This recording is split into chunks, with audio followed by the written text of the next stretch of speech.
안녕하세요, 코리아그로입니다. 지금 한 고추밭에 나와봤는데요. 전체적으로 생육은 괜찮아 보이는데 군데군데 절간이 꽤 길어 보이고 그리고 고추 열매가 많이 달리지 못한 모습입니다. 최근에 절간이 너무 길고 열매가 많이 달리지 않아서 문의를 주시는 농가분들이 꽤 많은데요.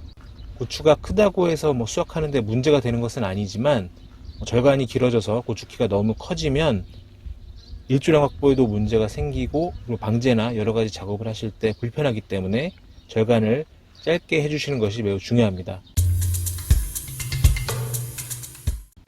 근데 왜 이렇게 올해 고추가 웃자라는 경향을 보일까요? 역시 아무래도 기후적인 요인이 굉장히 클 것이고요.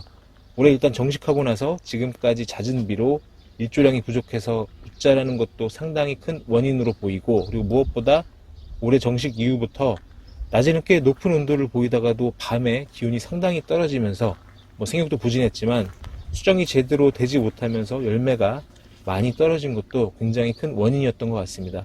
물론 조생종, 그리고 중만생종, 그리고 이제 일반 품종이나 복합내병계 등 이제 품종에 따라서 다를 수가 있는데, 아무래도 중만생종, 그리고 복합내병계 같은 경우에는 더 높은 온도를 요구하기 때문에 올해같이 정식하시고 기온이 많이 낮으면 열매가 많이 떨어지게 됩니다. 그리고 이제 그 육묘할 때도 이제 어떤 좀 요인이 됐을 것 같은데요. 이제 저희 육묘기 때 예년보다 온도가 매우 높았는데, 아무래도 이제 고추 같은 경우에는 육묘기에 이미 어느 정도 분지까지 화합분화가 결정되는데, 이때 화합분화가 제대로 안 돼서 본포에 나가서 1분지, 2분지, 3분지까지 좀 고추가 제대로 달리지 못하고 떨어진 요인이 된 것으로 보이고요. 아무튼 열매가 달려야 고추 웃자람을 막고 또 안정적으로 생육할 수가 있는데, 이처럼 열매가 다 떨어지면서 양분이 고추 키를 키우는 데만 사용된 거라고 보시면 될 것 같습니다. 그리고 거기에 정식 초기 기후불순으로 생육이 부진한 건데, 이제 많은 분들이 양분 부족에 의한 생육 부진으로 이제 판단하시고 요소나 NK를 너무 빨리 주신 것도 열매가 안 달린 상황에서 고추가 웃자라는 데 큰 영향을 줬다고 보시면 될 것 같습니다. 그래서 올해처럼 기후가 좋지 못해서 웃자랄 수 있기 때문에 제가 볼 땐 항상 방아다리 고추로 고추 세력을 좀 조절해 주시는 게 좋을 것 같아요. 대부분 방아다리 고추는 달리자마자 제거하시는 경우가 많은데, 여기처럼 방아다리를 남겨 놓으시면 어느 정도 웃자람을 방지하는 데 상당히 도움이 되고요. 하지만 여기도 이 부분을 보시면 절간이 상당히 긴 것을 볼 수 있습니다. 방아다리 고추는 남겨 놓으셨지만 2분지, 3분지 고추가 다 떨어지면서 3분지, 4분지 사이에 절간이 상당히 길어졌습니다.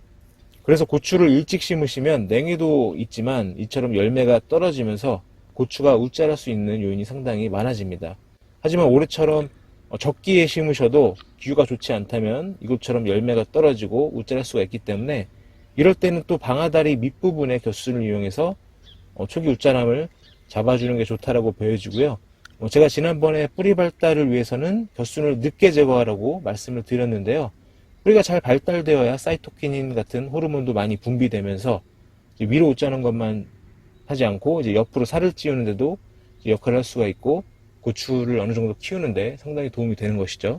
그래서 겨순을 남겨 놓으시면 이제 뿌리 발달이 좋아, 이제 웃자를 막는데 좋고, 그리고 겨순을 남겨 놓으시면 아무래도 열매가 떨어졌더라도 양분이 분산되면서 초기 웃자람을 막는데 큰 역할을 할 수 있습니다. 그래서 이런 식으로 겨순을 이용할 수 있기 때문에 겨순이 생기자마자 바로 제거하지 마시고 상황을 보시면서 겨순을 제거하시는 게 좋을 것 같고요.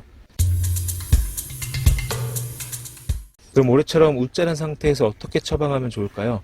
이미 방아다리 고추 겨순을 제거했기 때문에 이걸로 이제 웃자람을 조절할 수가 없기 때문에 유인을 적극적으로 활용해서 웃자람을 해결하는 게 좋을 것 같고요. 특히 이렇게 관행적으로 유인을 하시면 웃자람을 잡는 데 더욱 어렵기 때문에 최대한 벌려서, 그러니까 순을 뉘일 수 있을 정도로 유인을 하도록 하는 게 좋을 것 같고요. 그리고 양분 공급을 통해서도 웃자람을 잡는 데 도움을 줄 수 있습니다. 그래서 최근 많은 분들이 규산액비를 웃자람 억제로 사용하시는데, 물론 규산액비도 상당히 도움이 되는 것으로 제가 알고 있는데, 제가 볼 때는 꼭 인산가리가 높은 자재로 교대로 처방을 해주시는 게 좋을 것 같아요. 아무래도 지금 웃자라는 것은 영양생장 위주로 크는 것이기 때문에 생식생장으로 전환을 해주기 위해서 인산가리가 높은 것으로 공급하는 것이 필요할 것으로 보이고, 그리고 이제 이때 꼭 웃자람을 더 효과적으로 잡고 열매 착과에 도움을 주려면 꼭 밀양요소를 같이 처방해 보시는 걸 권장을 드립니다. 밀양요소가 꽃을 피우고 열매를 맺는데 상당히 중요한 성분이기 때문에 꼭 같이 공급해 주시고요.